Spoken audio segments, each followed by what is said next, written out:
ಗೋಷ್ಠಿಯ ನಿರ್ದೇಶಕರೇ ಹಾಗೂ ಸಹೋದರ ಸಹೋದರಿಯರೇ, ಈಗಾಗಲೇ ಒಂದು ಸುಂದರವಾದ ಪ್ರಾಸ್ತಾವಿಕವನ್ನು ನಮ್ಮ ನಿರ್ದೇಶಕರು ನೀಡಿದ್ದಾರೆ. ಜೆ ಕೃಷ್ಣಮೂರ್ತಿಯವರನ್ನು ಅಥವಾ ಅವರ ಬೋಧೆಗಳನ್ನು ನಾವು ಓದುವಾಗ ಅಥವಾ ಅದನ್ನು ಅಧ್ಯಯನ ಮಾಡುವಾಗ ನಮ್ಮೆಲ್ಲರಲ್ಲಿ ಒಂದು ಅಭಿಪ್ರಾಯ ಇದೆ, ಒಂದು ಸಾಮಾನ್ಯವಾದ ಅಭಿಪ್ರಾಯ. ಏನು ಅಭಿಪ್ರಾಯ ಇದೆ? ಈ ಬೋಧೆಗಳು ನಮಗೆ ಏನೇನೂ ಅರ್ಥ ಆಗಲ್ಲ, ಈ ವಿಷಯಗಳು ನಮ್ಮ ಆಳವನ್ನು ತಲುಪೋದಿಲ್ಲ.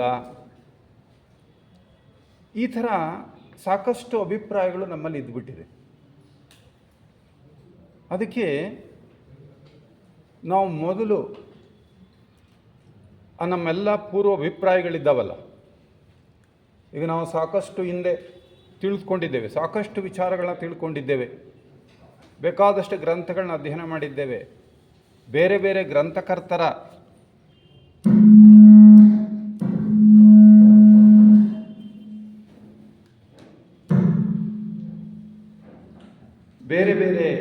ಗ್ರಂಥಕರ್ತರ ಒಂದು ವಿಚಾರಗಳನ್ನು ನಾವು ತಿಳಿದುಕೊಂಡಿದ್ದೇವೆ.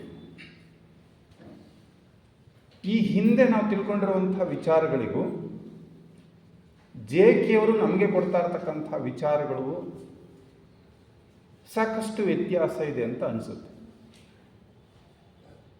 ಹಾಗಾಗಿ ನಾವೆಲ್ಲ ಒಂದು ತೀರ್ಮಾನಕ್ಕೆ ಬಂದ್ಬಿಡ್ತೀವಿ ಎಷ್ಟೋ ಸಾರಿ, ಇದು ನಮ್ಮಂಥವ್ರಿಗೆ ಅಲ್ಲ.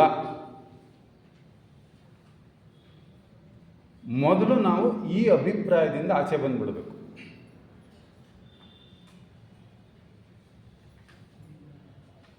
ನೋಡಿ, ನಮಗೆ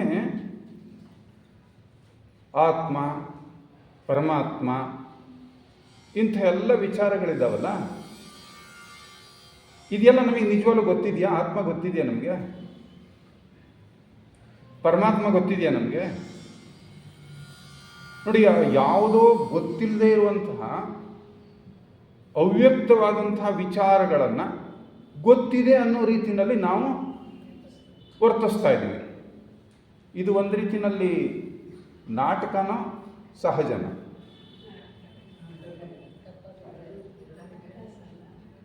ಸೊ ಜೆ.ಕೆ. ಆ ಥರ ಗೊತ್ತಿಲ್ಲದೆ ಇರೋ ಯಾವ ವಿಚಾರದ ಬಗ್ಗೆ ಏನಾದರೂ ಮಾತನಾಡಿದಾರಾ? ಸ್ವಲ್ಪ ನಾವು ಇಲ್ಲಿ ಓಪನ್ ಆಗಬೇಕಾಗತ್ತೆ.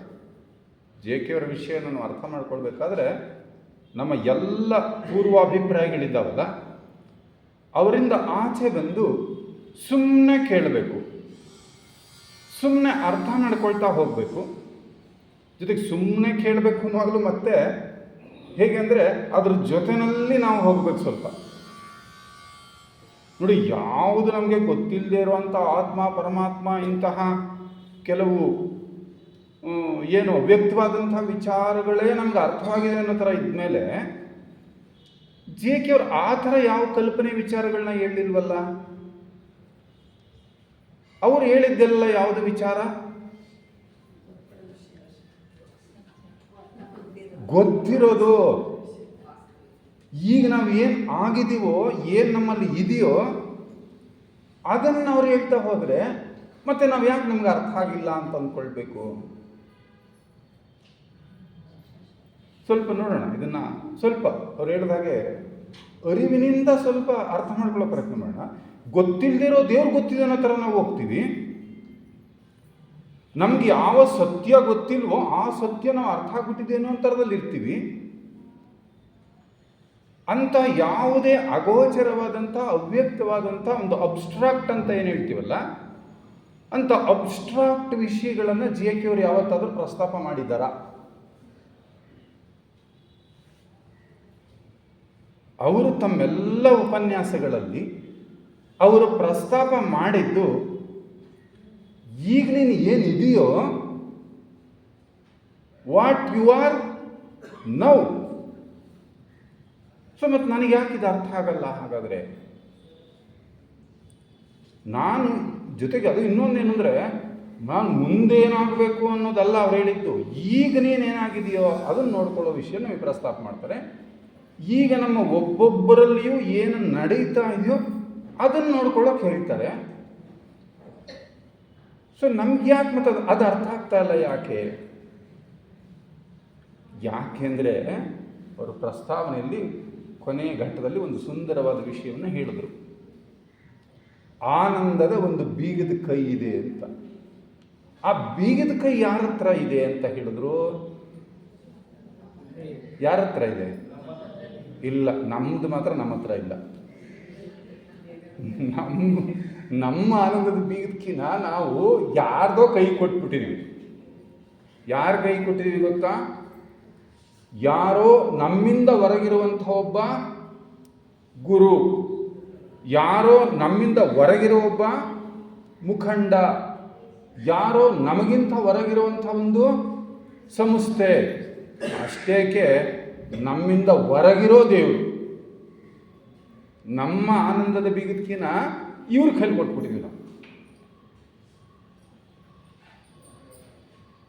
ಆದರೆ ಆ ಬೀಗದ ಕೈ ನನ್ನ ಹತ್ರ ಇದೆ ಅಂತ ಹೇಳುವಾಗಲೂ ಕೂಡ ನೋಡು, ನಿಮ್ಮ ಆನಂದದ ಬೀಗದ ಕೈ ನಿಮ್ಮ ಹತ್ರ ಇದೆ ಅನ್ನೋ ವಿಷಯನ ಹೇಳುವಾಗಲೂ ಕೂಡ ನಮಗೆ ಗೊತ್ತಿಲ್ಲದೆ ಇರೋ ವಿಚಾರ ತಗೊಂಡು ಹೇಳಲಿಲ್ಲ. ಅಥವಾ ನನ್ನ ಮುಂದೆ ಏನೋ ಆದಾಗ ನಿನಗೆ ಸಿಗುತ್ತೆ ಬೀಗದ ಕೈ ಅಂತಲೂ ಕೂಡ ಹೇಳಲಿಲ್ಲ. ಮುಂದೆ ನೀನೇನೋ ಆಗ್ತೀಯಲ್ಲ ಅವತ್ತು ನಿನಗೆ ಆ ಬೀಗದ ಕೈ ಸಿಗುತ್ತೆ ಅಂತ ಹೇಳಲಿಲ್ಲ. ಯಾವಾಗ ಸಿಗುತ್ತೆ ಬೀಗದ ಕೈ? ಯಾವಾಗ ಸಿಗುತ್ತೆ? ನೀನು ಯಾವಾಗ ಇಷ್ಟಪಡ್ತೀಯೋ, ನೀನು ನಿಜವಾಗಿಯೂ ಕೂಡ, ಸತ್ಯವಾಗಿಯೂ ಕೂಡ, ವಾಸ್ತವವಾಗಿಯೂ ಕೂಡ ನೀನು ಅದು ಬೇಕು ಅಂತ ಅವ್ರು ಹೇಳಿದ್ರು. ತಹತಃ ಅಂತ ಒಂದು ಪದ ಬಳಸಿದ್ರು, ನಿಮಗೆ ಕೇಳಿಸ್ಕೊಂಡಿದ್ರಲ್ಲ. ಆ ತಹತಃ ನಿಜವಾಗ್ಲೂ ಇರೋದಾದರೆ ಆನಂದದ ಬೀಗದ ಕೈ ಯಾವತ್ತೋ ಸಿಗಲ್ಲ. ಈ ಕ್ಷಣದಲ್ಲಿ ನಿಮಗೆ ಸಿಗಬೇಕಾಗುತ್ತೆ. ಈ ಕ್ಷಣದಲ್ಲಿ ಸಿಕ್ಕರೆ ಸಿಕ್ಕದಂಗೆ, ಇಲ್ಲದೇ ಇದ್ರೆ ಸಿಕ್ಕೋದೇ ಇಲ್ಲ ಅಂತ ತಿಳ್ಕೊಂಡು, ಇಲ್ಲದ್ರೆ ಸಿಕ್ಕೋದೇ ಇಲ್ಲ. ಹಾಗಾಗಿ ನಾವು ಜೆ.ಕೆ.ಅವರ ವಿಷಯವನ್ನು ನಾವು ಅರ್ಥ ಮಾಡಿಕೊಳ್ಳುವಾಗೆಲ್ಲ ಸುಮ್ಮನೆ ಸಹಜವಾಗಿ, ಸರಳವಾಗಿ, ಯಾವ ಒಂದು ಪೂರ್ವಾಭಿಪ್ರಾಯಗಳು ಇಲ್ಲದೇನೆ ಕೇಳ್ತಾ ಇದ್ದೇನೆ. ಅದರ ಜೊತೆನಲ್ಲಿ ನಾನು ಇದ್ದೇನೆ. ಈಗ ನಾನು ಅದರ ಜೊತೆನಲ್ಲಿ ಸಾಗ್ತಾ ಹೋಗ್ತೇನೆ. ಈ ಒಂದು ಸ್ಥಿತಿನಲ್ಲಿ ನಾವು ಅರ್ಥ ಮಾಡ್ಕೊಳ್ಳೋದಕ್ಕೆ ಪ್ರಯತ್ನ ಪಟ್ಟರೆ ನಿಜವಾಗಿಯೂ ನಾವು ಜೆ.ಕೆ.ಯನ್ನು ಅರ್ಥ ಮಾಡಿಕೊಳ್ಬೋದು. ಅದಕ್ಕೆ ಒಬ್ಬ ಮಹಾನುಭಾವರು ಹೇಳ್ತಾರೆ, 33 ಕೋಟಿ ದೇವತೆಗಳ ಬಗ್ಗೆ ನಿನಗೆ ನಂಬಿಕೆ ಇರಬಹುದು, ಆದರೆ ನಿನ್ನ ಬಗ್ಗೆ ನಿನಗೆ ನಂಬಿಕೆ ಇಲ್ಲದೆ ಇದ್ದರೆ, ನಿನ್ನ ಮೇಲೆ ನಿನಗೆ ಭರವಸೆ ಇಲ್ಲದೆ ಇದ್ದರೆ, ನಿನ್ನನ್ನು ನಾನು ನಾಸ್ತಿಕ ಅಂತ ಕರಿತೀನಿ. ದೇವ್ರ ಬಗ್ಗೆ ನಂಬಿಕೆ ಇಲ್ಲದೆ ಇರೋ ನಿಧಾನಲ್ಲ, ಅವನನ್ನೆಲ್ಲ ನಾನು ನಾಸ್ತಿಕ ಅಂತ ಕರೆಯೋದು. ಯಾರನ್ನ? ಯಾರಿಗೆ ತನ್ನ ಮೇಲೆ ತನಗೆ ಭರವಸೆವೇ ಇಲ್ಲವೋ ಅವನನ್ನು ನಾಸ್ತಿಕ ಅಂತೀನಿ. ಅದಕ್ಕೋಸ್ಕರ ತುಂಬ ನಾವು ಸ್ಟ್ರೈನ್ ಮಾಡ್ಕೊಳ್ಬೇಕಾಗಿಲ್ಲ, ತುಂಬ ಸರ್ಕಸ್ ಬೇಕಿಲ್ಲ. ಯಾಕೆ ಬೇಕಿಲ್ಲ? ಗೊತ್ತಿಲ್ಲದೆ ಇರೋದನ್ನು ಅರ್ಥ ಮಾಡ್ಕೊಳ್ಬೇಕಾದ್ರೆ ಕಷ್ಟನೋ ಸುಲಭನೋ? ಯಾವುದೋ ಗೊತ್ತಿಲ್ಲ, ನನಗೆ ಏನೂ ಗೊತ್ತಿಲ್ಲ, ಅದನ್ನು ಅರ್ಥ ಮಾಡ್ಕೊಳ್ಳೋದು ಸುಲಭನೋ ಕಷ್ಟನೋ? ಕಷ್ಟ. ಈಗ ಇವ್ರು ಹೇಳ್ತಾ ಇರೋದು, ಜೆ.ಕೆ.ಅವರು ಹೇಳ್ತಾ ಇರೋದು ಯಾರನ್ನು ಅರ್ಥ ಮಾಡ್ಕೋಬೇಕು ಅಂತ ಹೇಳ್ತಿದ್ದಾರೆ?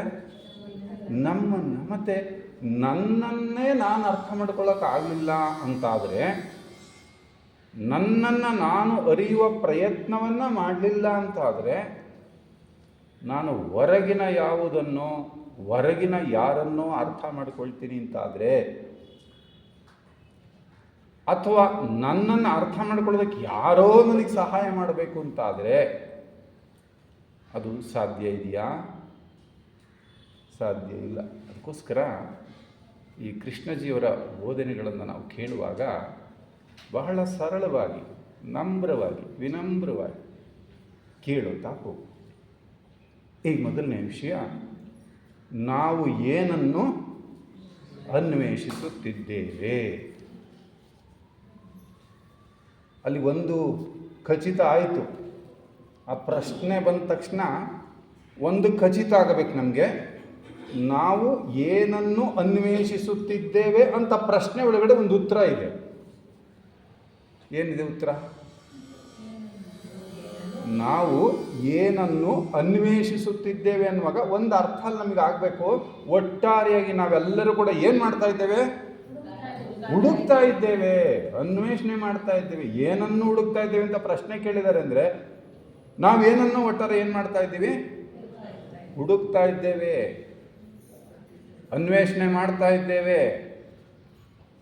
ನಮಗೆ ಅರಿವಿದ್ದೋ ಅರಿವಿಲ್ಲದೆಯೋ, ಪ್ರಜ್ಞಾಪೂರ್ವಕವಾಗಿಯೋ ಅಪ್ರಜ್ಞಾಪೂರ್ವಕವಾಗಿಯೋ, ಒಟ್ಟಾರೆ ನಾವೇನು ಮಾಡ್ತಾ ಇದ್ದೇವೆ? ಹುಡುಕ್ತಾ ಇದ್ದೇವೆ. ಹೌದಾ? ಹುಡುಕ್ತಾ ಇದ್ದೇವೋ ಇಲ್ವೋ? ಹುಡುಕ್ತಾ ಇದ್ದೇವೆ. ಏನನ್ನು ಹುಡುಕ್ತಾ ಇದ್ದೇವೆ? ಏನನ್ನು ಹುಡುಕ್ತಾ ಇದ್ದೇವೆ?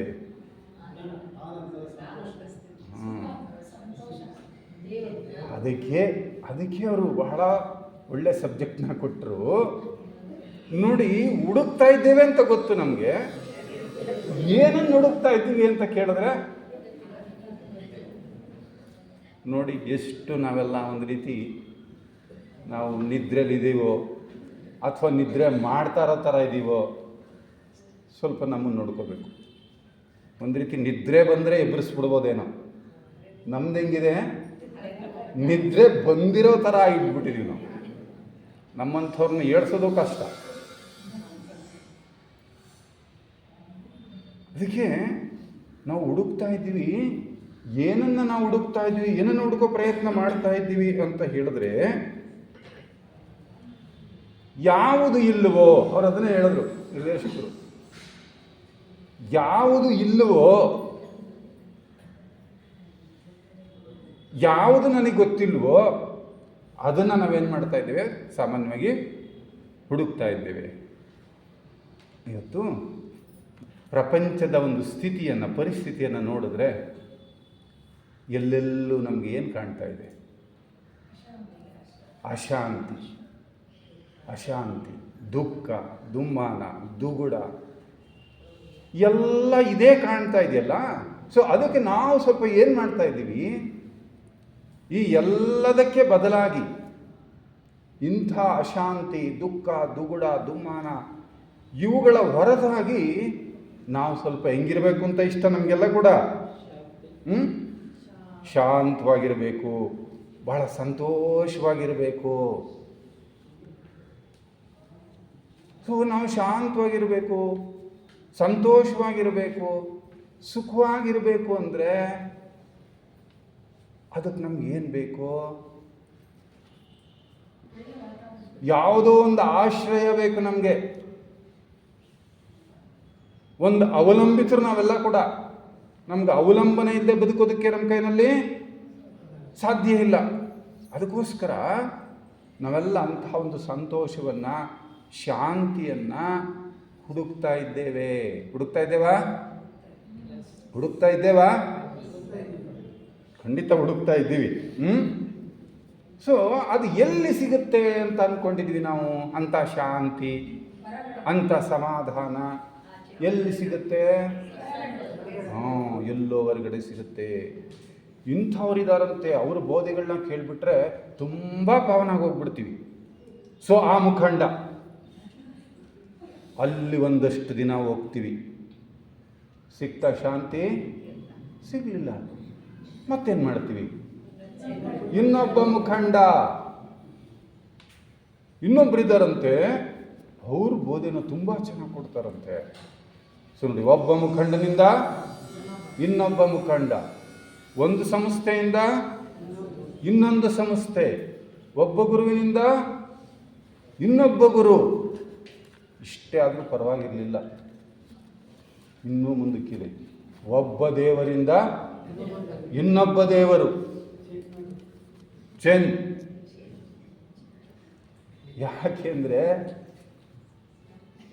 ಯಾಕೆ ಅಂದರೆ ಮೊದಲನೇ ಹೆಜ್ಜೆ ಏನಾಯ್ತು? ತಪ್ಪಾಯ್ತು. ಸೊ ಉಳಿದ ಹೆಜ್ಜೆಗಳು, ಮೊದಲನೇ ಗುಂಡಿ, ಶರ್ಟ್ನ ಮೊದಲನೇ ಗುಂಡಿ ತಪ್ಪು ಹಾಕೊಂಡ್ಬಿಟ್ರೆ ಇನ್ನು ಉಳಿದ ಎಲ್ಲ ಗುಂಡಿಗಳು ಏನಾಗುತ್ತೆ? ತಪ್ಪೆ. ಅಂದರೆ ನಾವು ಅಂಥ ಒಂದು ಶಾಂತಿಗೋಸ್ಕರ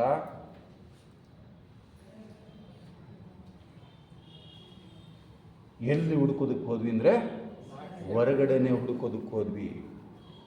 ಕೊನೆಗೆ ಯಾವ ಮಟ್ಟಕ್ಕೆ ಹೋದ್ವಿ ಅಂದರೆ, ಈ ದೇವರಿಲ್ಲ, ಇದು ಸ್ವಲ್ಪ ಅಷ್ಟೊಂದು ಶಕ್ತಿ ಇಲ್ಲ, ಇನ್ನೊಂದು ದೇವಸ್ಥಾನದಲ್ಲಿ ಅಂದರೆ ತುಂಬ ಪವರ್ಫುಲ್ ದೇವರಿದೆ ಅಂಥೇಳಿ ನಾವು ಇವುಗಳನ್ನು ಚೇಂಜ್ ಮಾಡ್ತಾ ಹೋಗ್ತಾ ಇದ್ದೀವಿ. ಇಷ್ಟೆಲ್ಲ ಚೇಂಜ್ ಮಾಡಿದ್ರೂ ಕೂಡ ನಾವೀಗಲೂ ಶಾಂತವಾಗಿದ್ದೀವ? ಎಷ್ಟೋ ನೋಡ್ಬಿಟ್ಟಿದ್ದೀವಲ್ಲ ಈಗಾಗಲೇ. ಸ್ಟಿಲ್ ನಾವು ಸಂತೋಷದಲ್ಲಿದ್ದೀವ? ಇಲ್ಲ. ಸೊ ಇನ್ನೂ ಒಂದು ಪ್ರಶ್ನೆನ ನಾವು ಹಾಕೋಬೇಕು, ಬಹಳ ಮುಖ್ಯವಾಗಿರ್ತಕ್ಕಂಥದ್ದು. ನಾವು ಹುಡುಕ್ತಾ ಇರ್ತಕ್ಕಂಥದ್ದು ನಿಜವಾಗಲೂ ಸಂತೋಷವನ್ನು ಹುಡುಕ್ತಾ ಇದ್ದೀವೋ ಅಥವಾ ಸಂತೋಷವನ್ನು ಕೊಡಬಹುದಾದಂತಹ ಯಾವುದೋ ಒಂದು ಸುಖಾನುಭವವನ್ನು ಹುಡುಕ್ತಾ ಇದ್ದೀವೋ? ಬಹಳ ಮುಖ್ಯವಾದ ಪ್ರಶ್ನೆ ಇದು. ನೋಡಿ, ಸತ್ಯ ಹೆಂಗೆ ಅರ್ಥ ಆಗ್ತಾ ಹೋಗುತ್ತೆ ಅಂದರೆ, ಸತ್ಯನ ಅರ್ಥ ಮಾಡ್ಕೊಳ್ಳೋದಕ್ಕೆ ಸರ್ಕಸ್ ಮಾಡಬೇಕಾಗಿಲ್ಲ, ಸಹಜತೆ ಬೇಕು ಅಷ್ಟೇ. ನೋಡಿ, ನಾವು ನಿಜವಾಗಲೂ ಹುಡುಕ್ತಾ ಇರ್ತಕ್ಕಂಥದ್ದು ಸಂತೋಷವನ್ನೋ ಅಥವಾ ಸುಖವನ್ನ.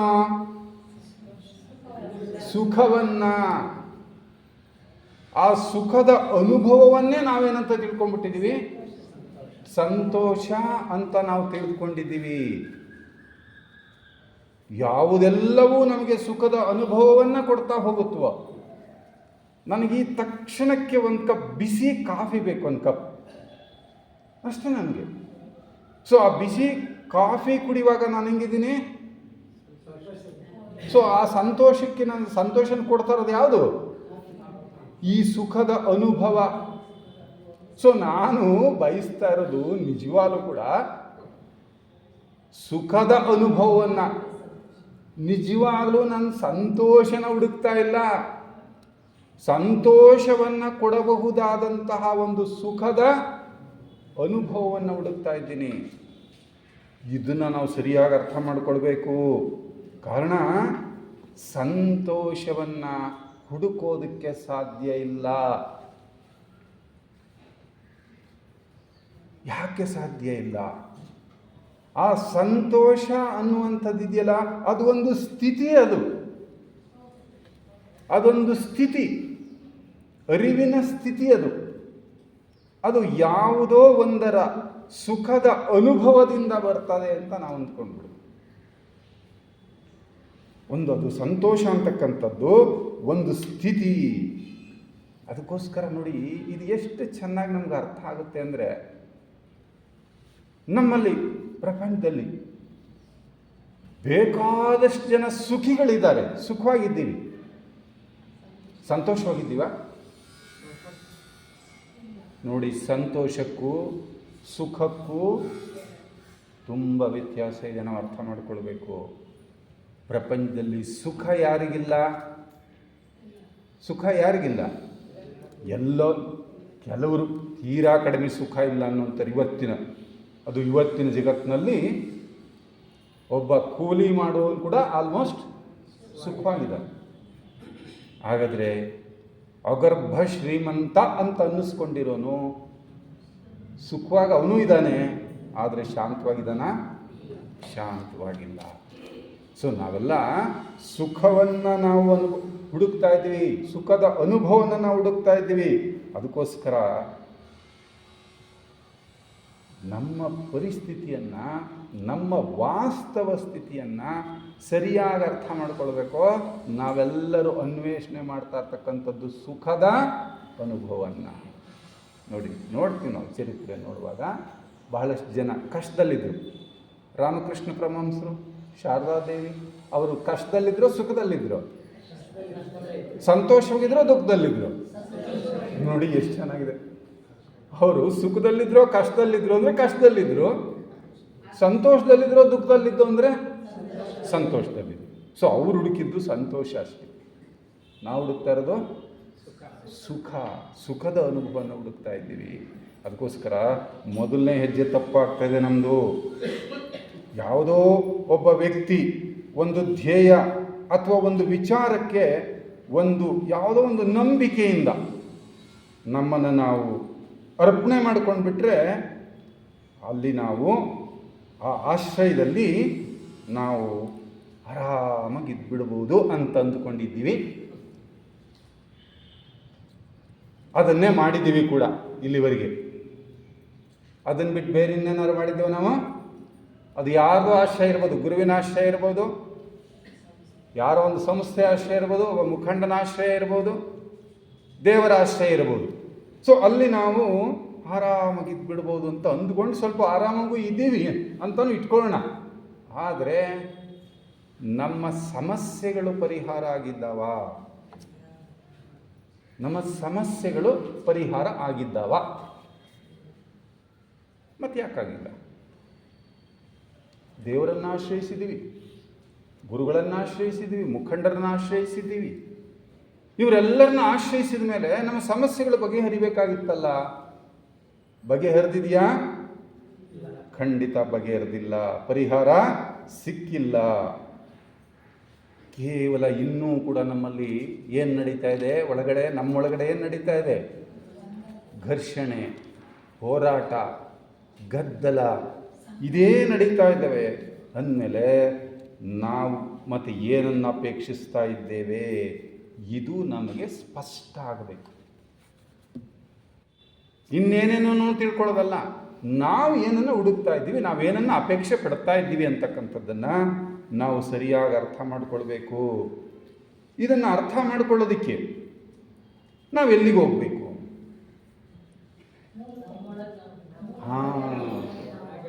ಅಂಗೈಯಲ್ಲಿ ಬೆಣ್ಣೆ ಇದೆ ಅಲ್ವಾ? ನಾನು ಏನು ಹುಡುಕ್ತಾ ಇದ್ದೀನಿ ಅನ್ನೋದನ್ನು ಬೇರೆ ನನಗ್ಯಾರೂ ಹೇಳಬೇಕಾಗಿಲ್ಲ. ನಾನು ಸ್ವಲ್ಪ ಒಳಮುಖವಾಗಿ, ಅಂತರ್ಮುಖವಾಗಿ ನಾನು ಗಮನಿಸ್ತಾ ಹೋದರೆ ನಾನು ನಿಜವಾಗಿ ಏನು ಹುಡುಕ್ತಾ ಇದ್ದೀನಿ ಅಂತಕ್ಕಂಥದ್ದು ನನಗೆ ಅರ್ಥವಾಗ್ತದೆ.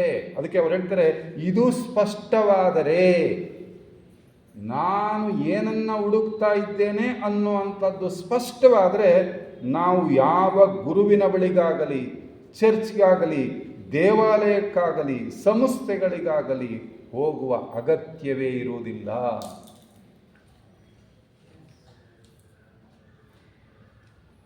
ಸೊ ಹಾಗಾದರೆ ಎಲ್ಲಿ ನೋಡ್ಕೋಬೇಕಾಗುತ್ತೆ? ಅಲ್ಲೆಲ್ಲಿಗೂ ಹೋಗೋ ಅವಶ್ಯಕತೆ ಇಲ್ಲ ಅಂದಮೇಲೆ ಚರ್ಚ್ಗೆ ಹೋಗ್ಬೇಕಾಗಿಲ್ಲ, ದೇವಾಲಯಕ್ಕೆ ಹೋಗ್ಬೇಕಾಗಿಲ್ಲ, ಮುಖಂಡನ ಹತ್ರಕ್ಕೆ ಹೋಗ್ಬೇಕಾಗಿಲ್ಲ, ಯಾವ ಆಶ್ರಯಕ್ಕೂ ಹೋಗ್ಬೇಕಾಗಿಲ್ಲ ಅಂದರೆ ಮತ್ತೆ ಯಾವಾಗ ಏನು ಮಾಡಬೇಕಾಗತ್ತೆ? ನನ್ನನ್ನೇ ನೋಡ್ಕೊಳ್ಬೇಕಾಗತ್ತೆ. ನನ್ನ ಮೇಲೆ ನಾನೇ ಅವಲಂಬನೆ ಆಗಬೇಕಾಗ್ತದೆ. ಅದಕ್ಕೋಸ್ಕರ ನಮ್ಮ ಉದ್ದೇಶವನ್ನು ಸ್ಪಷ್ಟವಾಗಿ ಅರ್ಥ ಮಾಡಿಕೊಳ್ಬೇಕು. ಇದೇ ನಮ್ಮೆಲ್ಲರ ಕಷ್ಟದ ಕೆಲಸ. ನಮ್ಮ ಉದ್ದೇಶ ಇದೆಯಲ್ಲ, ನಮ್ಮ ಉದ್ದೇಶವನ್ನು ಅರ್ಥ ಮಾಡಿಕೊಳ್ಳೋದಿದೆಯಲ್ಲ, ಇದೇ ನಮ್ಮೆಲ್ಲರ ಕಷ್ಟದ ಕೆಲಸ. ಅದಕ್ಕೆ ನಾವೇನು ಮಾಡಿಬಿಟ್ಟಿದ್ದೀವಿ? ಕಷ್ಟದ ಕೆಲಸ ಅಂತ ಕೈ ಬಿಟ್ಬಿಟ್ಟು ಸುಖದ ಹಾದಿಯನ್ನು ಇಟ್ಕೊಂಡಿದ್ದೀವಿ. ಸೊ ಆ ಸುಖದ ಹಾದಿ ನಮಗೆ ಶಾಂತಿ, ಸಮಾಧಾನನ ಕೊಟ್ಟಿದೆಯಾ ಅಂದರೆ ಕೊಟ್ಟಿಲ್ಲ. ನೋಡಿ, ಅದು ಸತ್ಯ. ಕೊಟ್ಟಿಲ್ಲ ಅನ್ನೋದು ಕೂಡ ಸತ್ಯನೇ ಅಲ್ಲ ಇವಾಗ. ಅದಕ್ಕೋಸ್ಕರ ನಾವು ಇದನ್ನು ಬೇರೆ ಉಪದೇಶಕ ಅಥವಾ ಮತ್ತಾರೋ ಗುರು ಅವರೇನೋ ಹೇಳ್ತಾ ಇದ್ದಾರೆ, ಅವರು ಏನು ಹೇಳ್ತಾ ಇದ್ದಾರೆ ಅನ್ನೋದನ್ನು ನಾವು ಹುಡುಕೋದ್ರ ಮೂಲಕ ನಾವು ತಿಳ್ಕೊಳ್ಳೋ ಪ್ರಯತ್ನ ಮಾಡ್ತಾಯಿದ್ವಿ. ಅವರೇನು ಹೇಳಿದ್ರು, ಇವರೇನು ಹೇಳಿದ್ರು ಅಂಥೇಳಿ ಅದರ ಮೂಲಕ ನಾವು ಹುಡುಕೋದಕ್ಕೆ ಪ್ರಯತ್ನ ಮಾಡ್ತೀವಿ. ಈ ರೀತಿ ಹುಡುಕಿದ್ರೆ ಸ್ಪಷ್ಟತೆ ಮೂಡಲಿಕ್ಕೆ ಸಾಧ್ಯವ?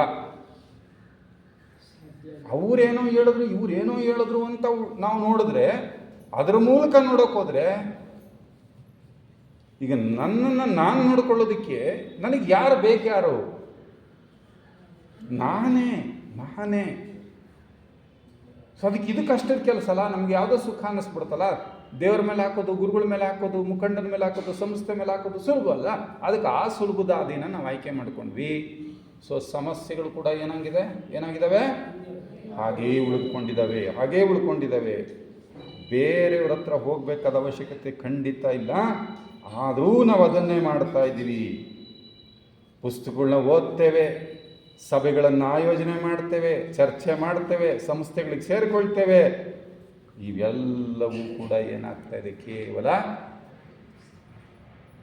ವ್ಯರ್ಥ ಆಗ್ತಾ ಇದೆ. ಪುಸ್ತಕಗಳನ್ನ ಓದ್ತಾ ಇದ್ದೇವೆ, ಆದರೆ JK ಅವರು ಇನ್ನೊಂದು ಗ್ರಂಥ ಕೂಡ ಬರೀತಾರೆ, ದ ಬುಕ್ ಆಫ್ ಲೈಫ್. ನಾವು ಯಾವ ಪುಸ್ತಕನ ಓದಬೇಕು?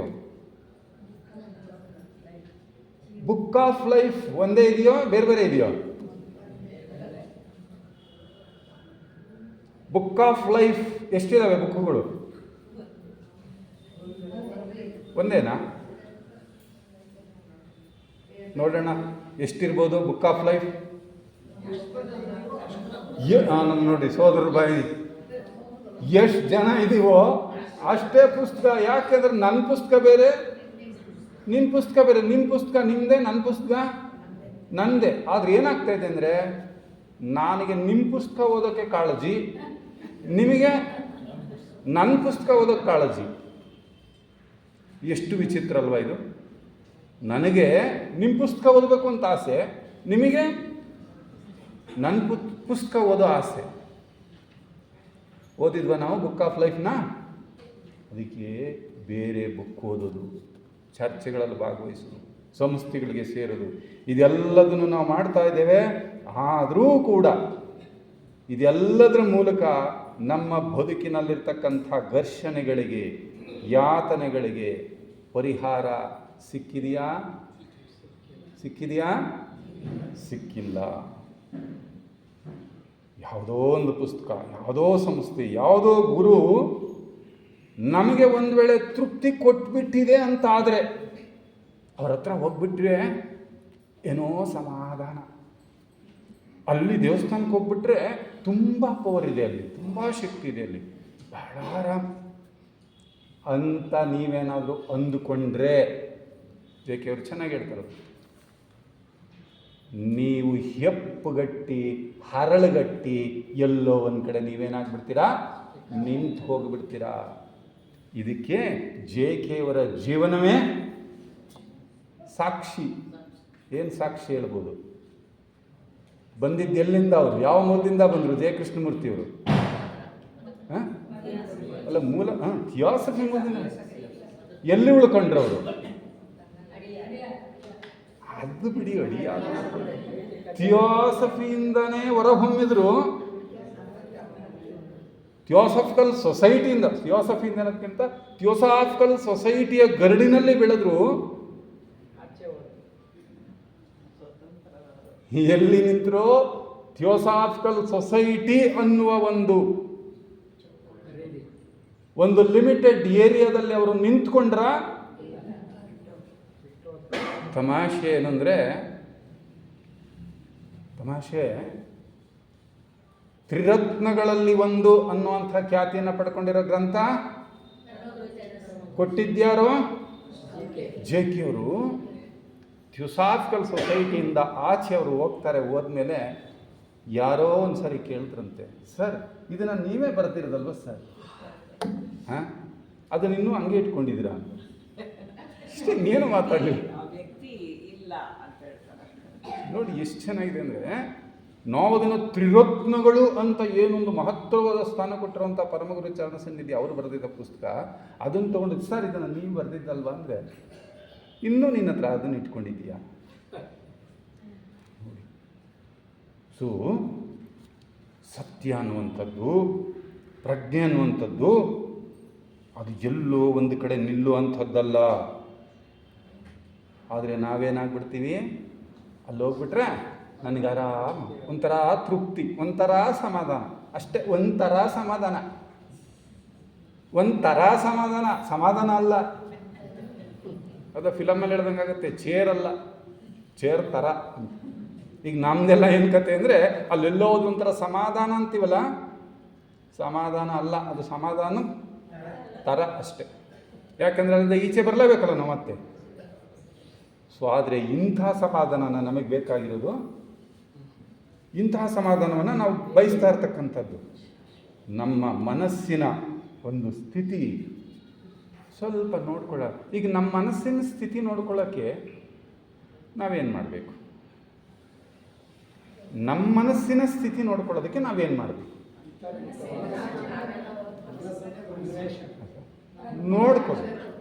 ನೋಡ್ಕೋಬೇಕು, ಸುಮ್ಮನೆ ನೋಡ್ಕೋಬೇಕು, ಬೆತ್ತಲೆಯಾಗಿ ನೋಡ್ಕೊಳ್ಬೇಕು, ನೆಕೆಡ್ಡಾಗಿ.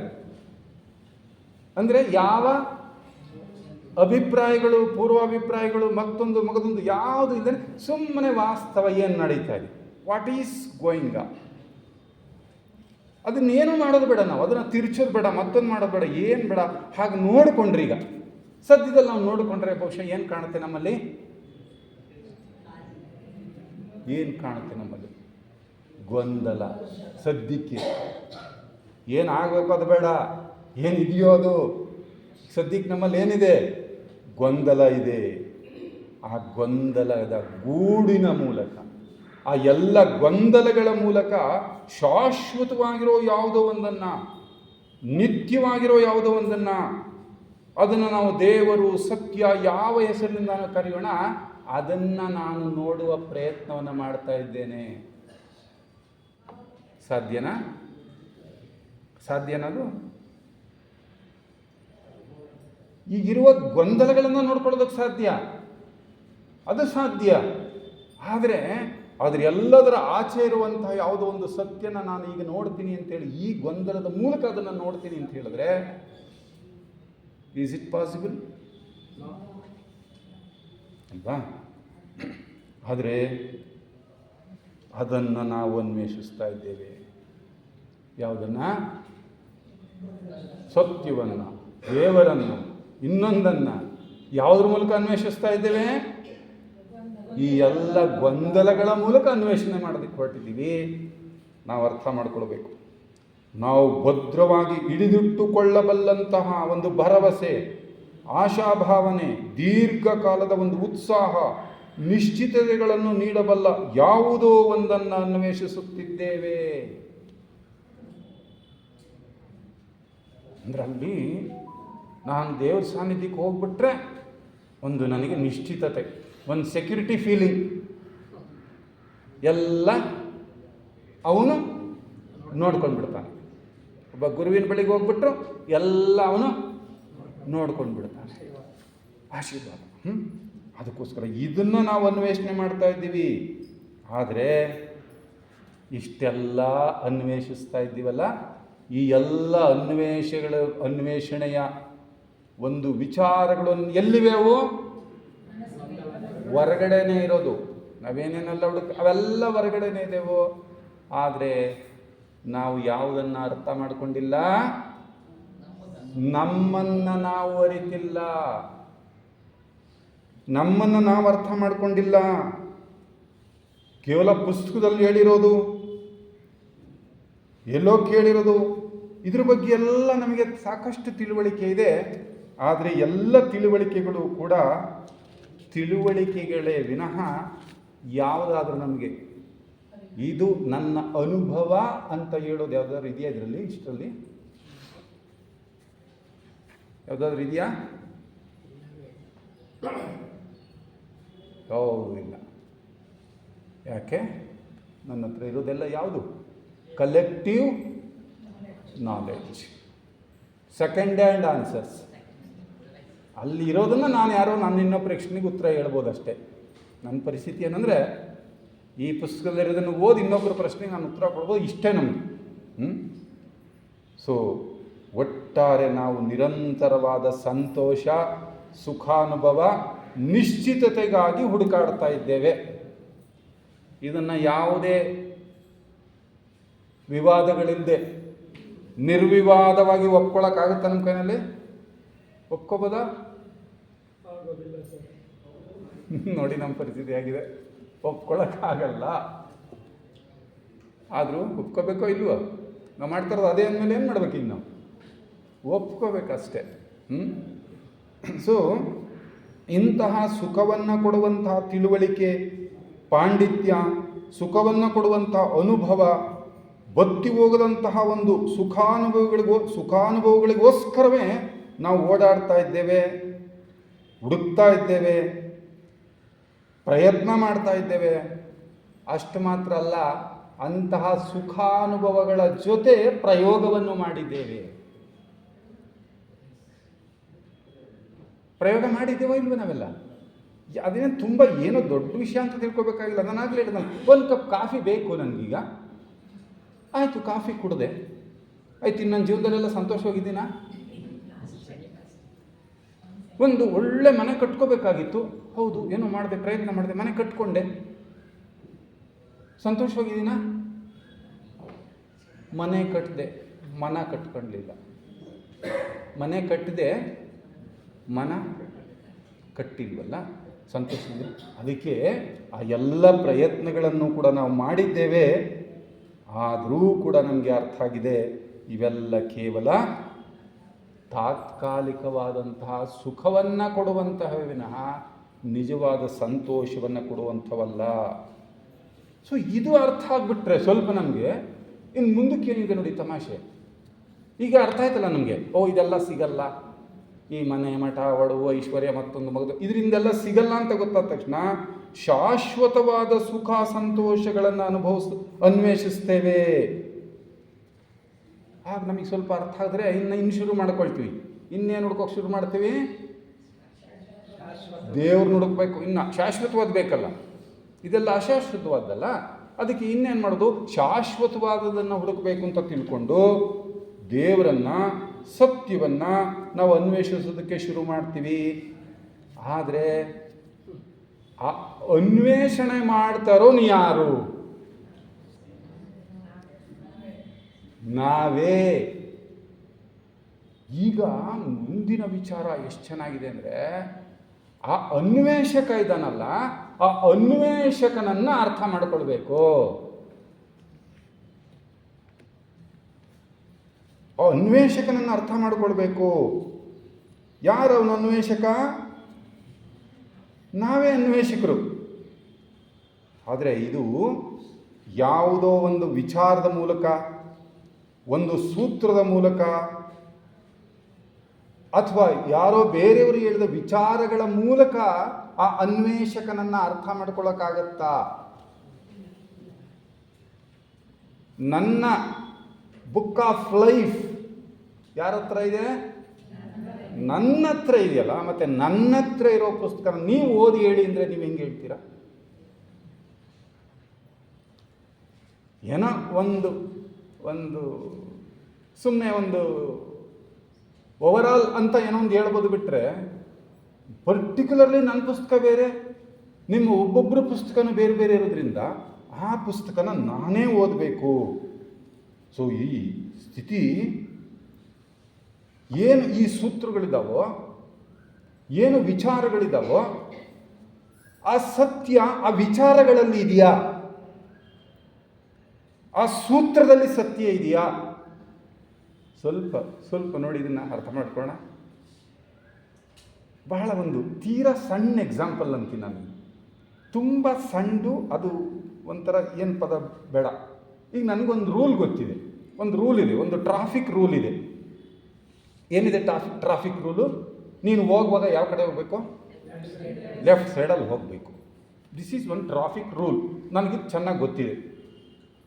ನೋಡಿ, ಒಂದು ದಿನ ನಾವು ರಸ್ತೆನಲ್ಲಿ ನಡ್ಕೊಂಡು ಹೋಗ್ತಾ ಇದ್ದೀನಿ. ನಾನು ಸರಿಯಾಗಿ ಎಡಭಾಗದಲ್ಲೇ ನಡ್ಕೊಂಡು ಹೋಗ್ತಾ ಇದ್ದೀನಿ. ಸೊ ನಿಮ್ಮ ಎದುರುಗಡೆ ಒಬ್ಬ ವ್ಯಕ್ತಿ ಒಂದು ಬೈಕ್ನಲ್ಲಿ ರಾಂಗ್ ಸೈಡ್ ಬರ್ತಾ ಇದ್ದಾನೆ. ಸೊ ರಾಂಗ್ ಸೈಡ್ ಬರ್ತಾ ಇದ್ದಾನೆ ಅಂದರೆ ನೀವು ಯಾವ ದಿಕ್ಕಿನಲ್ಲಿ ಹೋಗ್ತಾ ಇದ್ದೀರೋ, ಸೊ ಈಗ ನೀವು ಏನು ಮಾಡಬೇಕು? ಈಗ ಸೂತ್ರ ಇದೆ, ಒಂದು ನಿಯಮ ಇದೆ. ನೀವು ರಸ್ತೆ ಯಾವ ಪಕ್ಕದಲ್ಲಿ ನಡಿಬೇಕು? ನಡಿಬೇಕು. ನೀವು ಎಲ್ಲಿ ಹೋಗ್ತಾ ಇದ್ದೀರಾ? ಎಡಪಕ್ಕದಲ್ಲಿ ಹೋಗ್ತಾ ಇದ್ದೀರಾ. ಅವನು ನಿಮ್ಮ ಎದುರುಗಡೆಯಿಂದ ಬೈಕ್ನಲ್ಲಿ ಬರ್ತಾ ಇದ್ದಾನೆ. ಇನ್ನೇನು ಹತ್ತಿರ ಬಂದೇ ಬಿಟ್ಟ. ಏನು ಮಾಡ್ಬೇಕು ನೀವು?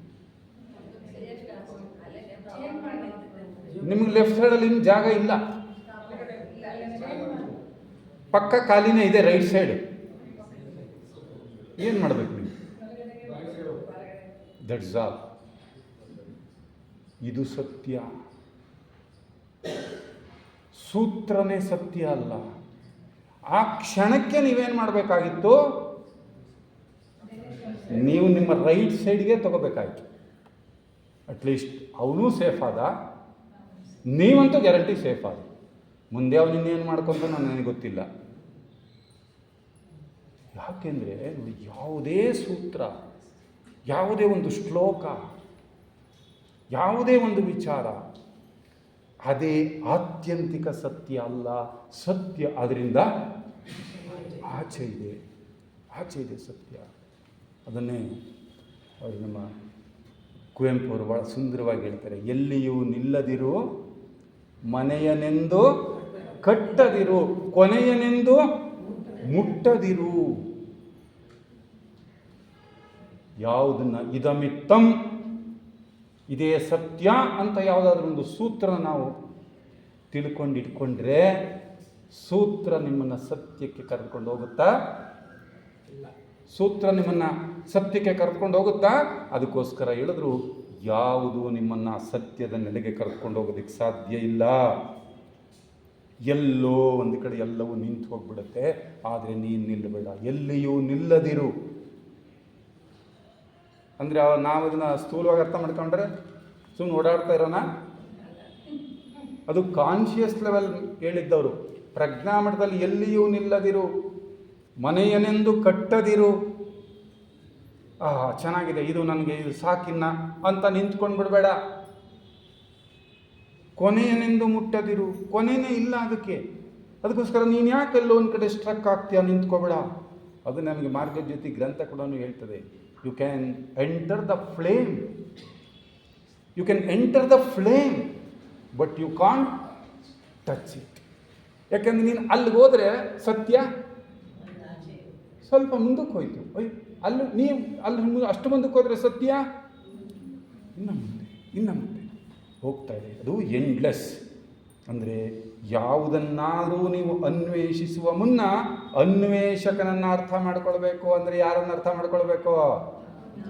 ನನ್ನನ್ನು ಅರ್ಥ ಮಾಡ್ಕೊಳ್ಬೇಕು. ನಾನು ನನ್ನನ್ನು ಅರ್ಥ ಮಾಡಿಕೊಳ್ಳದೆ, ನನ್ನನ್ನು ಶೋಧಿಸದೆ, ನಾನು ಬೇರೆ ಎಲ್ಲವನ್ನೂ ಶೋಧಿಸೋದಕ್ಕೆ ಹೋಗ್ತಾ ಇದ್ದೀನಿ. ಆದರೆ ಅನ್ವೇಷಕನನ್ನು ಅರ್ಥ ಮಾಡ್ಕೊಳ್ಬೇಕು ಅಂದರೆ ನನ್ನನ್ನು ಅರಿಯಬೇಕು. ಹೀಗಲ್ದೇನೆ ಅನ್ವೇಷಣೆಯ ಮೂಲಕ ಬೇರೊಬ್ಬ ವ್ಯಕ್ತಿಯನ್ನು ಹಿಂಬಾಲಿಸುವುದರ ಮೂಲಕ, ಯಾವುದೋ ಒಂದು ವ್ಯವಸ್ಥೆಗೆ ಸೇರುವುದರ ಮೂಲಕ, ಪುಸ್ತಕಗಳನ್ನು ಓದುವುದರ ಮೂಲಕ ಸ್ವಜ್ಞಾನ ಲಭಿಸಲು ಸಾಧ್ಯವಿದೆಯೇ? ಸ್ವಜ್ಞಾನ, ಸ್ವಜ್ಞಾನ ಅಂದರೆ ಏನು?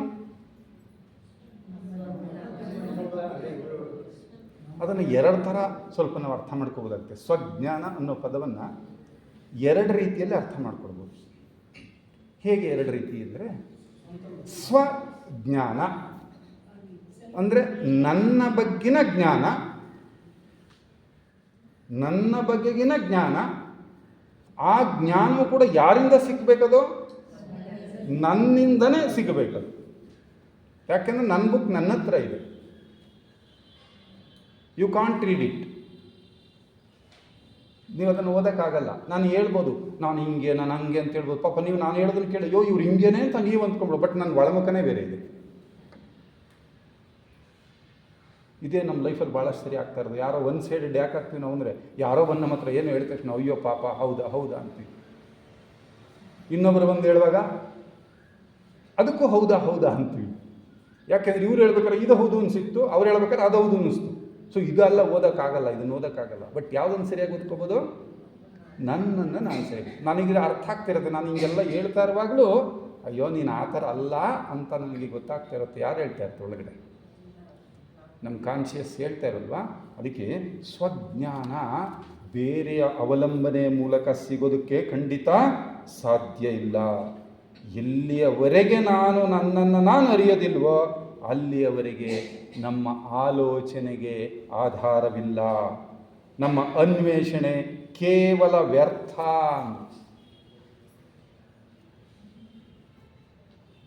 ಇಷ್ಟೆಲ್ಲ ಹೇಳಿದ ತಕ್ಷಣ ನಮ್ಗೆ ಸ್ವಲ್ಪ ಏನಾಗುತ್ತೆ, ಇದನ್ನೆಲ್ಲ ಈಗ ಈ ವಿಚಾರಗಳನ್ನೆಲ್ಲ ಯಾರು ಮಾಡಬೇಕು? ನಾವು ಮಾಡಬೇಕು. ಇದನ್ನು ಎಷ್ಟೊತ್ತು ತನಕ ಮಾಡಬೇಕು? ಯಾವಾಗಲೂ ಒಂದು ಸ್ವಲ್ಪ ದೇವ್ರ ಮನೇಲಿ ಕೂತ್ಕೊಂಡಿದ್ದೀವಲ್ಲ, ದೇವ್ರ ಮನೇಲಿ ಇರ್ತೀವಲ್ಲ, ಆ ಟೈಮಲ್ಲಿ ಮಾಡಬೇಕಾ?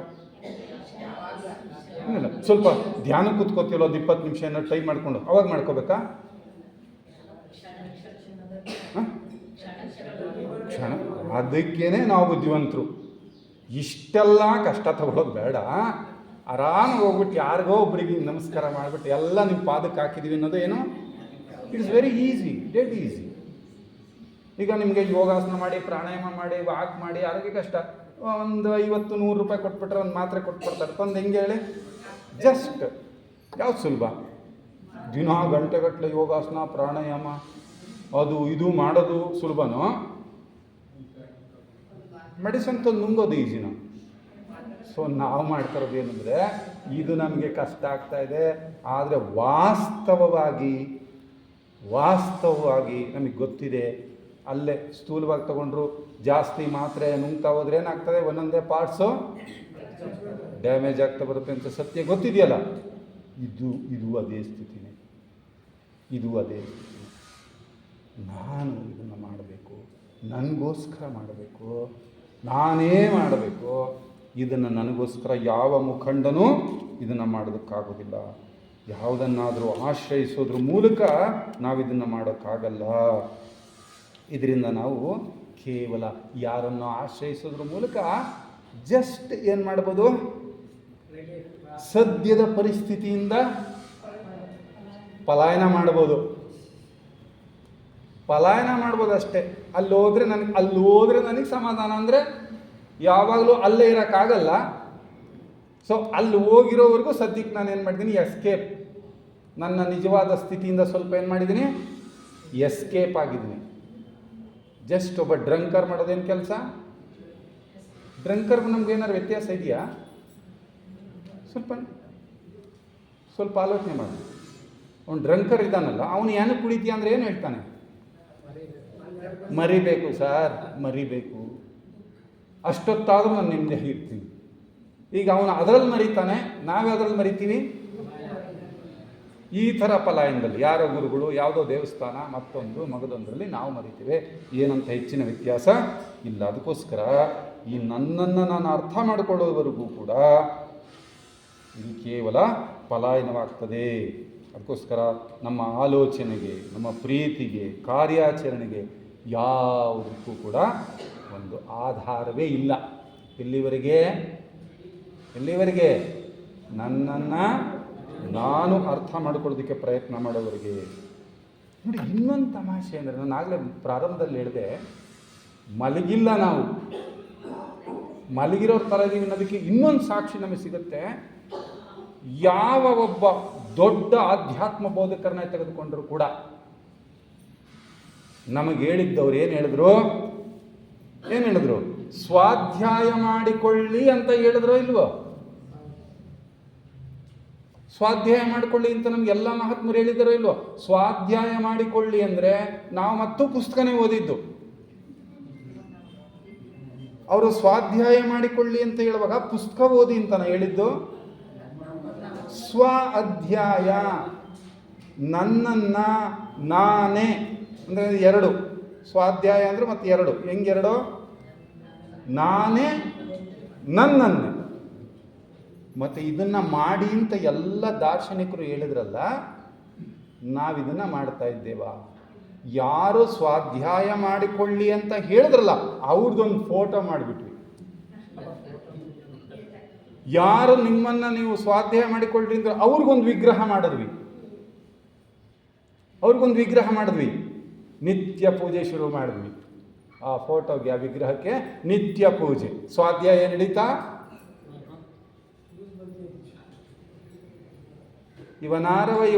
ಇವನಾರವ ಎಂದೆನಿಸದಿರಯ್ಯ. ಚೆನ್ನಾಗಿ ಹಾಡಿದೆ.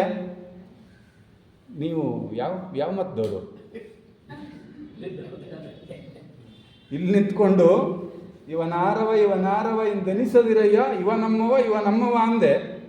ಕೆಳಗಿಳಿದ ಮೇಲೆ ಸೊ ಇದನ್ನೇ ನಾನು ಮಾಡಿದ್ದು.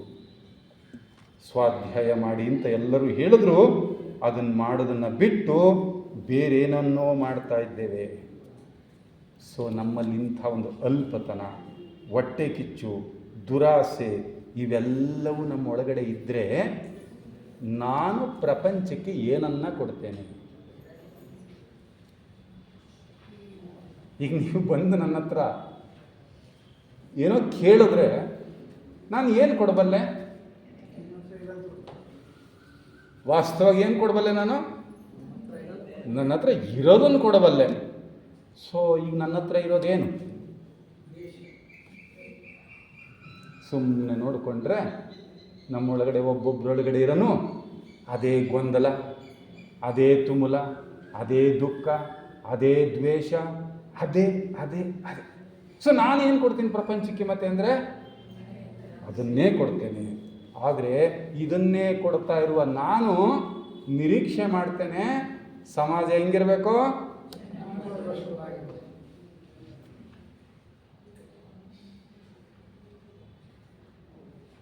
ನಾನು ಹಿಂಗೆ ಇರ್ತೀನಿ. ಅವ್ರು ಹೇಳಿದ್ರು ಕಿಟಕಿನಲ್ಲಿ ಎಲ್ಲ ಬದಲಾಗಲಿ, ಆಮೇಲೆ ಇನ್ನೊಂದು ತಮಾಷೆ ಕೊಡ್ತಾರೆ. ಇನ್ನೊಂದು ಕಡೆ ಓದುವಾಗ ಯಾರೊಬ್ಬ ಕೇಳ್ತಾರೆ, ಸರ್ ನೀವು ಹೇಳ್ತಾರೋ ಥರ ಜೀವನ ಮಾಡೋಕ್ಕೋದ್ರೆ ಪ್ರಪಂಚದಲ್ಲಿ ಬದುಕೋಕ್ಕಾಗಲ್ಲ ಅಂತಾರೆ. ಅವ್ರು ಎಷ್ಟು ಸಮಾಧಾನ ಸಲುವಾಗಿ ನೀನು ಬದುಕಿ ಏನಾಗುತ್ತೆ ಸರ್ ನೋಡಿ, ಈ ಉತ್ತರ ಹೆಂಗಿದೆ? ಅಂಥ ಬದುಕು ಬದುಕಿ ಏನು ಪ್ರಯೋಜನ? ಬಿಡು, ಬದುಕೋದೇ ಬೇಡ ಅಂದರು ಅಷ್ಟೇ. ಸಿಂಪಲ್, ಇಷ್ಟೇ ಸಹಜವಾಗಿ ಸರಳವಾಗಿ ಹೇಳ್ಬಿಟ್ಟು. ನೀವು ಹೇಳಿರೋ ಥರ ಬದುಕೋಕೆ ಹೋದರೆ ಬದುಕೋಕ್ಕೆ ಆಗಲ್ಲ. ಬದುಕಿ ಏನಾಗಬೇಕಾಗಿದೆ? ಸೊ ನಾವು ಅರ್ಥ ಮಾಡ್ಕೊಳ್ಬೇಕು, ನಾನು ಏನು ಪ್ರಪಂಚಕ್ಕೆ ನಾನು ಅದನ್ನೇ ಕೊಡ್ತೇನೆ. ಅಂದರೆ ಪ್ರಪಂಚ ಅಂದರೆ ಮತ್ತೇನು ಅಲ್ಲ, ಯು ಆರ್ ದಿ ವರ್ಲ್ಡ್. ನೀನೇ ಒಂದು ಪ್ರಪಂಚ, ನೀನೇ ಪ್ರಪಂಚ. ಅದಕ್ಕೆ ನೀನೇ ಅದನ್ನು ಸೃಷ್ಟಿ ಮಾಡ್ತೀಯ ಅಂದಮೇಲೆ ಸಮಾಜ ಕೂಡ ಅದೇ ಆಗಿರುತ್ತೆ. ನಾವು ಯಥಾರ್ಥ ದೇವರನ್ನು ಕಂಡುಕೊಳ್ಳೋದಕ್ಕೆ ಮುಂಚೆ, ಮತ್ತೊಬ್ಬರ ಜೊತೆಯಲ್ಲಿ ಯಾವುದೇ ಒಂದು ಸಂಬಂಧವನ್ನು ಬೆಳೆಸ್ಕೊಳ್ಳೋದಕ್ಕಿಂತ ಮುಂಚೆ ನಮ್ಮನ್ನು ನಾವು ಅರ್ಥಕೊಳ್ಳೋದಕ್ಕೆ ಪ್ರಾರಂಭಿಸಬೇಕು. ಈ ಕೆಲಸ ಈಗ ನಡೀತಾ ಇರಬೇಕು, ಈಗ ಶುರು ಆಗಿರ್ಬೇಕೀಗ. ಇದನ್ನು ನಾನು ಈ ಉಪನ್ಯಾಸ ಕೇಳ್ತಾನೆ ಸ್ವಲ್ಪ ನಮ್ಮಲ್ಲಿ ಒಳಗಡೆ ನೋಡಿಕೊಳ್ಳೋಕ್ಕಾಗಿರ್ಬೇಕು ನನ್ನ ಕೈನಲ್ಲಿ. ಇವಾಗ ಹೌದಾ, ಆಗ್ತಾ ಇದೆಯಲ್ವಾ ಇದು? ಒಂದು ನಿರ್ದಿಷ್ಟ ಗುರಿಯನ್ನು ತಲುಪೋದು ಹೇಗೆ ಅನ್ನೋದಕ್ಕಿಂತ ಒಬ್ಬ ವ್ಯಕ್ತಿ ನಾನು ನಿರ್ದಿಷ್ಟ ಗುರಿಯನ್ನು ತಲುಪೋದು ಹೇಗೆ ಅನ್ನೋದಕ್ಕಿಂತ ಯಾರು ತನ್ನನ್ನು ತಾನು ತಿಳಿದುಕೊಳ್ಳಲಿಕ್ಕೆ ಆಸಕ್ತನಾಗಿರ್ತಾನೋ ಆ ವ್ಯಕ್ತಿಯನ್ನು ನಿಜವಾದಂಥ ಶ್ರದ್ಧಾವಂತ ವ್ಯಕ್ತಿ ಅಂತ ಕರಿತೀನಿ ಅಂತಾರೆ JK ಅವರು. ನಾವು ಬಹಳ ಜನ ತಮಾಷೆ ಏನಂದರೆ ಯಾವಾಗಲೂ ನಮ್ಮ ಗಮನ ಗುರಿ ಕಡೆಗಿರುತ್ತೆ, ದಾರಿ ಕಡೆಗಿಲ್ಲ. ಒಬ್ಬ ಸ್ಟೂಡೆಂಟ್ ಕೇಳಿದ್ರೆ ನೀನೇನು ಎಷ್ಟು ತರಬೇಕು ಸ್ಕೋರ್? ಸರ್ ನಾನು ಔಟ್ ಆಫ್ ಔಟ್ ತೆಗಿ. ಬಿಟ್ಬಿಡು, ಒಂದ್ಸಲ ಮರ್ತುಬಿಡು. ಇನ್ನು ಗುರಿನ ಔಟ್ ಆಫ್ ಔಟ್ ತೆಗಿ, ಗುರಿನ ಒಂದ್ಸಲ ಇಟ್ಕೊಂಡೆಲ್ಲ ಮರ್ತುಬಿಡು. ನೆಕ್ಸ್ಟ್ ಏನು ಮಾಡ್ಬೇಕು ನೀನು? ದಿನ ನಾನು ಔಟ್ ಆಫ್ ಔಟ್ ತೆಗಿಬೇಕು ಅಂತ ಅನ್ಕೋಬೇಕು ಅವನು? No, not at all. ಮತ್ತು ಏನು ಮಾಡ್ಬೇಕು ಅವನು? ದಾರಿ ನಡಿಬೇಕಷ್ಟೇ, ಅಂದರೆ ಓದಬೇಕಷ್ಟೇ. ಸೊ ಅದು ಸಹಜವಾಗಿ ಅಲ್ಲಿಗೆ ಅದು ತಲುಪುತ್ತೆ. ನಮ್ಮದೆಲ್ಲ ಹೆಂಗೆ ಅಂದರೆ ಇದೇ ಕಥೆ. ಯಾವುದೋ ಒಂದು ದೊಡ್ಡ ದೊಡ್ಡ ಗುರಿಗಳನ್ನ ಇಟ್ಕೊಳ್ತೀವಿ, ಆದರೆ ಆ ದಾರಿಯನ್ನು ತಲುಪೋದಕ್ಕೆ ನಾನೇ ಕರ್ತ ಅನ್ನೋದನ್ನು ಮರೆತು ಅದನ್ನು ಬೇರೆಯವ್ರ ಮೇಲೆ ಜವಾಬ್ದಾರಿನ ಹಾಕ್ತೀವಿ. ಅದಕ್ಕೋಸ್ಕರ ಇಂಥ ಯಾವುದೇ ಒಂದು ಕೆಲಸ ಪರಿವರ್ತನೆಯನ್ನು ತರೋದಕ್ಕೆ ಸಾಧ್ಯ ಇಲ್ಲ. ಪರಿವರ್ತನೆ ಅಥವಾ ಬದಲಾವಣೆ ಅನ್ನುವಂಥದ್ದು ಎಲ್ಲಿಂದ ಶುರುವಾಗಬೇಕೋ? ನನ್ನಿಂದ ಶುರುವಾದರೆ ಮಾತ್ರನೇ ಅದು ಪರಿವರ್ತನೆ. ನಮ್ಮನ್ನು ಅರಿಯೋದಕ್ಕೆ ನಮ್ಮ ಸ್ವಂತ ಆಲೋಚನೆಗಳನ್ನು ಅರಿಯದೇನೆ, ನಾವು ಏನಕ್ಕೆ ಯೋಚನೆ ಮಾಡ್ತಾ ಇದ್ದೇವೆ ಅಂತಕ್ಕಂಥ ಕಾರಣವನ್ನು ತಿಳ್ಕೊಳ್ದೇನೆ ದೊಡ್ಡ ದೊಡ್ಡ ವಿಚಾರಗಳನ್ನ ಅರ್ಥ ಮಾಡ್ಕೊಳ್ಳೋದಕ್ಕೆ ಹೋಗ್ತೀವಿ, ಅದು ಪ್ರಯೋಜನ ಇಲ್ಲ. ನಾವು ರಾಷ್ಟ್ರದ ಬಗ್ಗೆ ಯೋಚನೆ ಮಾಡ್ತೀವಿ, ದೇಶ ವಿದೇಶಗಳ ಬಗ್ಗೆ ಯೋಚನೆ ಮಾಡ್ತೀವಿ, ಆದರೆ ಆ ಯಾವುದರ ಬಗ್ಗೆ ಆದರೂ ಸತ್ಯವಾಗಿ ಆಲೋಚಿಸಲಿಕ್ಕಾಗೋದಿಲ್ಲ. ಎಲ್ಲಿವರೆಗೆ ಆಗಲ್ಲ? ನನ್ನನ್ನು ಸರಿಯಾಗಿ ಅರ್ಥ ಮಾಡಿಕೊಳ್ಳದೆ, ನನ್ನ ಆಲೋಚನೆಯನ್ನು ನಾನು ಸರಿಯಾಗಿ ನೋಡಿಕೊಳ್ದೇನೆ, ಆಲೋಚನೆಯ ತಿರುಳನ್ನು ಅರಿಯದೆ ಅನ್ವೇಷಣೆ ವ್ಯರ್ಥ. ನಾವು ಬಹಳಷ್ಟು ಸಾರಿ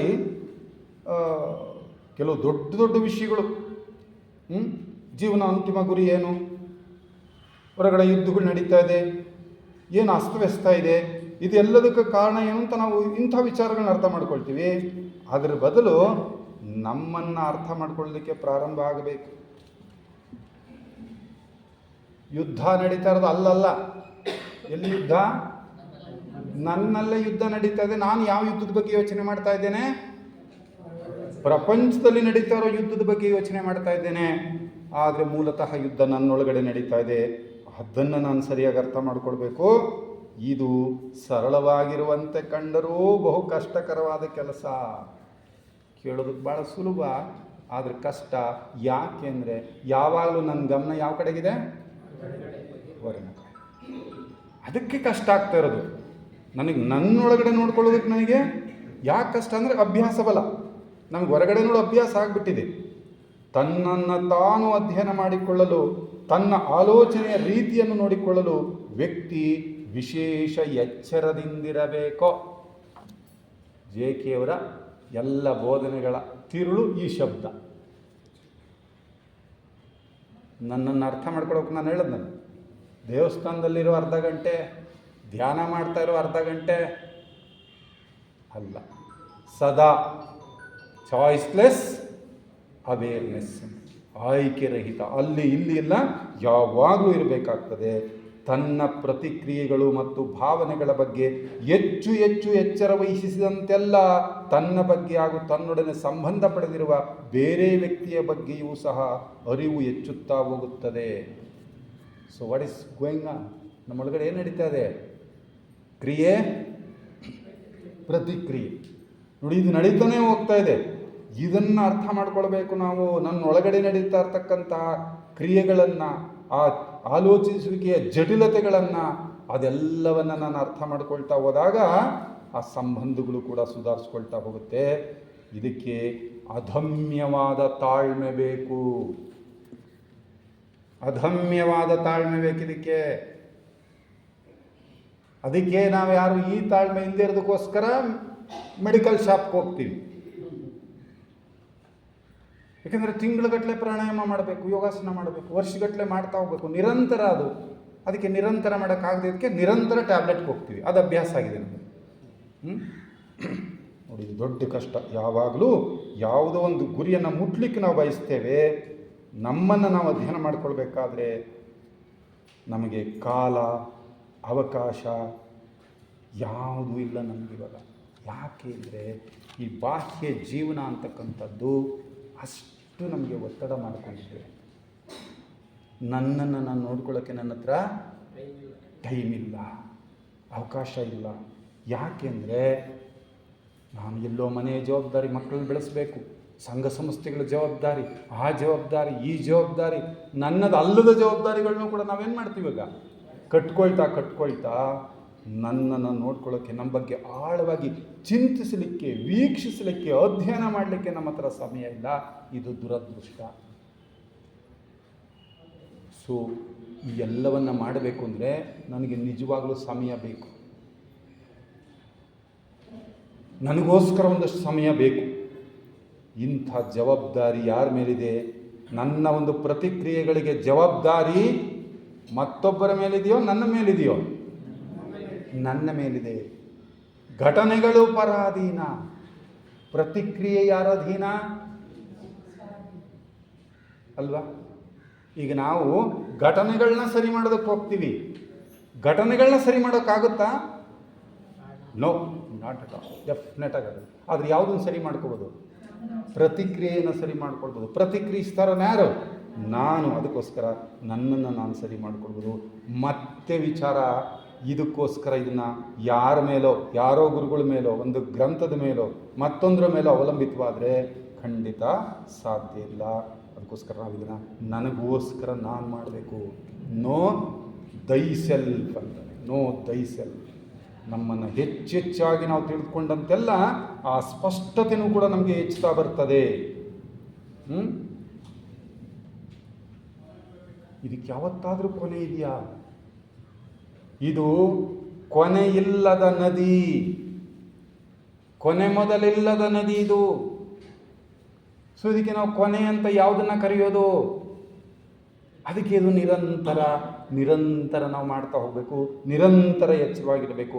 ಹಾಗೆ ಎಚ್ಚರವಾಗಿದ್ದಾಗ ನಮ್ಮೊಳಗೆ ನಾವು ಆಳವಾಗಿ ಇಳಿದಂತೆಲ್ಲ ಪ್ರಗಾಢವಾದ ಶಾಂತಿ ಆನಂದಗಳು ಲಭಿಸುತ್ತವೆ. ಸೊ ನಿಜವಾಗಿ ನಾವು ಶಾಂತಿಯನ್ನು ಬಯಸಿದರೆ, ನಿಜವಾಗಲೂ ಶಾಶ್ವತವಾದ ಶಾಂತಿ ಆನಂದಗಳನ್ನು ಬಯಸೋದಾದರೆ ನಾವು ಎಲ್ಲಿ ಇಳಿಬೇಕೋ? ನನ್ನ ಒಳಗಡೆ ಇಳಿಬೇಕು, ನಾನೇ ಇಳಿಬೇಕು, ನನ್ನ ಒಳಗಡೆ ನಾನೇ ಇಳಿಬೇಕು. ಆದರೆ ಆಗ ಯಥಾರ್ಥ ಅನ್ನೋದು ಅಸ್ತಿತ್ವಕ್ಕೆ ಬರ್ತದೆ. ಮತ್ತೆ ಯಥಾರ್ಥ ಅಂದ ತಕ್ಷಣ ನಾವೇನೋ ದೊಡ್ಡ ಕಲ್ಪನೆಗೆ ಹೋಗೋದಲ್ಲ. ಯಥಾರ್ಥ ಅಸ್ತಿತ್ವಕ್ಕೆ ಬರುತ್ತೆ ಅಂದರೆ ಈಗಿರೋ ಸ್ಥಿತಿ ಅರ್ಥ ಆದರೆ ಅದರ ಮುಂದಿನ ಸ್ಥಿತಿನ ನಾನು ತರುತ್ತೇನೆ.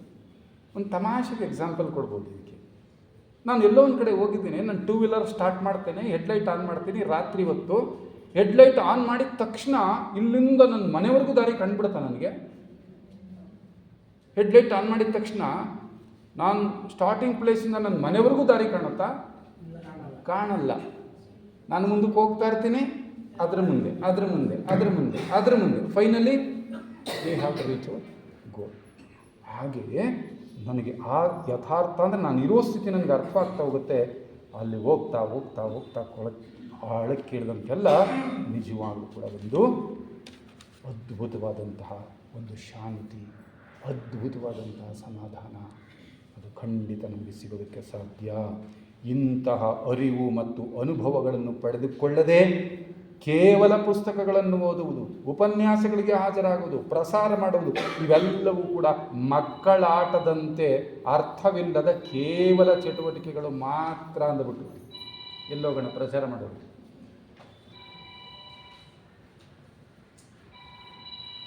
ಇದು ಯಾವುದನ್ನು ನಾನು ಮಾಡದೆ ಕೇವಲ ಪ್ರಚಾರ ಮಾಡ್ತೀನಿ ಅಂದರೆ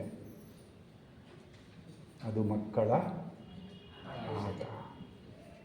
ತನ್ನನ್ನು ತಾನು ಅರಿತುಕೊಳ್ಳಲು ಸಮರ್ಥನಾದರೆ ಮತ್ತು ಆ ಮೂಲಕ ಸೃಜನಶೀಲ ಸಂತೋಷ ಮತ್ತು ಮನಸ್ಸಿಗೆ ಸಂಬಂಧಪಡದ, ಇದು ಅಂಡರ್ಲೈನ್ ಮಾಡ್ಕೋಬೇಕು, ಮನಸ್ಸಿಗೆ ಸಂಬಂಧಪಡದ, ಮನಸ್ಸಿಗೆ ಸಂಬಂಧಪಟ್ಟಿದ್ದಾದ್ರೆ ಏನಾಗುತ್ತೆ? ಮನಸ್ಸಿಗೆ ಸಂಬಂಧಪಟ್ಟು ಅಂದ ತಕ್ಷಣದೇನಾಯಿತು? ಮತ್ತೊಂದು ತಾತ್ಕಾಲಿಕ. ಆ ಮನಸ್ಸಿಗೆ ಸಂಬಂಧಪಡದ ಆ ಯಾವುದೋ ಒಂದರ ಅನುಭವಗಳನ್ನು ತರಲು ಸಮರ್ಥವಾದರೆ ಆಗ ಪ್ರಾಯಶಃ ನಮ್ಮ ಸುತ್ತಲಿನ ಸಂಬಂಧಗಳಲ್ಲಿ ಒಂದು ಪರಿವರ್ತನೆ ಉಂಟಾಗಬಹುದು. ತನ್ಮೂಲಕ ಪ್ರಪಂಚದ ಪರಿವರ್ತನೆಯೂ ಸಾಧ್ಯ. ಇದಕ್ಕೆ ನಾನೇನು ಮಾಡಬೇಕು? ನನ್ನನ್ನು ನಾನು ಸುಮ್ಮನೆ ನೋಡ್ಕೊಳ್ಬೇಕು. ಯಾವುದೇ ಒತ್ತಡ ಮಾಡ್ಕೊಳ್ಳೋ ಅವಶ್ಯಕತೆ ಇಲ್ಲ. ನಾನೀಗ ಅಲ್ಲದೇ ಇರೋ ಯಾವುದನ್ನು ಊಹೆ ಮಾಡಿಕೊಳ್ಬೇಕಾಗಿಲ್ಲ. ಯಾವುದೋ ಅಗೋಚರವಾದಂತಹ ಒಂದು ಅಬ್ಸ್ಟ್ರಾಕ್ಟ್ ಆಗಿರುವಂಥ ಯಾವುದನ್ನು ಊಹೆ ಮಾಡಿಕೊಳ್ಳೋದ್ರ ಅವಶ್ಯಕತೆ ಇಲ್ಲ. ಸುಮ್ಮನೆ ಇದೆಯಲ್ಲ, ಅದು ಬಹಳ ಇಂಪಾರ್ಟೆಂಟ್. ನಾನು ನನ್ನನ್ನು ಅಧ್ಯಯನ ಮಾಡ್ಕೊಳ್ತಾ ಹೋದರೆ ಆ ಆಳಕ್ಕೆ ಇಳಿತಾ ಹೋದಾಗ ಮನಸ್ಸಿಗೆ ಸಂಬಂಧಪಡದ ಯಾವುದೋ ಒಂದು ಅಂತ ಬಿದ್ದಿಯಬ್ಬೆ ಮುದುಕಿ ಬಿದ್ದಿಯಬ್ಬೆ ಸದ್ಯಕ್ಕಿದು ಹುಲುಗುರು ಸಂತಿ ಗದ್ದಲದೊಳಗೆ ಯಾಕಾ ನಿಂತಿ ಅಂತ ಶಿಶುನಾಳಜ್ಜ. ಯಾವುದು ಹುಲುಗುರು ಸಂತಿ? ಮನಸ್ಸು. ಅಲ್ಲೇ ಯಾಕೆ ನಿಂತ್ಕೊಂಡಿದ್ಯಾ? ಬಿದ್ದರೆ ಹೆಂಗೆ ಎದ್ದು ಹಿಂದಕ್ಕೆ ಹೆಂಗೆ ಬರ್ತೀಯಾ? ನೋಡಿ, ಅವರು ಹೇಳ್ತಾರೆ ಹಾಗೆ ಆ ಮನಸ್ಸಿಗೆ ಸಂಬಂಧಪಡದ ಯಾವುದೋ ಒಂದರ ಪರಿಚಯ ನಮಗಾದರೆ ಅಲ್ಲಿ ಒಂದು ಸೃಜನಶೀಲವಾದಂತಹ ಒಂದು ಆನಂದವನ್ನು ನಾವು ಅನುಭವಿಸಲಿಕ್ಕೆ ಸಾಧ್ಯ. ಅಂಥ ಸ್ಥಿತಿನಲ್ಲಿ ಒಂದು ಪರಿವರ್ತನೆ ಮೂಲಭೂತವಾಗ್ತದೆ. ಅಂಥ ಪರಿವರ್ತನೆಯಿಂದ ಪ್ರಪಂಚದ ಪರಿವರ್ತನೆಯೂ ಸಾಧ್ಯ.